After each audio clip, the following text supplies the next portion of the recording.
નમસ્કાર મિત્રો, ડૉક્ટર દવે આરોગ્ય મિત્ર ચેનલમાં આપનું હાર્દિક સ્વાગત છે। મિત્રો, આજે આપણે ઘરેલું ઉપાયમાં કફને કઈ રીતે જડમૂળમાંથી બહાર કાઢી શકાય તેના વિશે સમજીએ। મિત્રો, તમે હજી અમારી આ ચેનલમાં નવા છો તો ચેનલને સબસ્ક્રાઈબ કરવાનું ભૂલતા નહીં।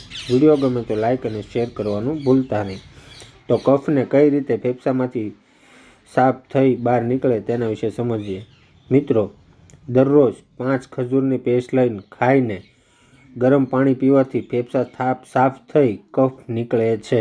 મિત્રો, દરરોજ 5 ખજૂર ખાવાના, પછી ગરમ પાણી પીવાનું, તરત જ કફ ફેફસામાંથી સાફ થઈ બહાર નીકળી જશે।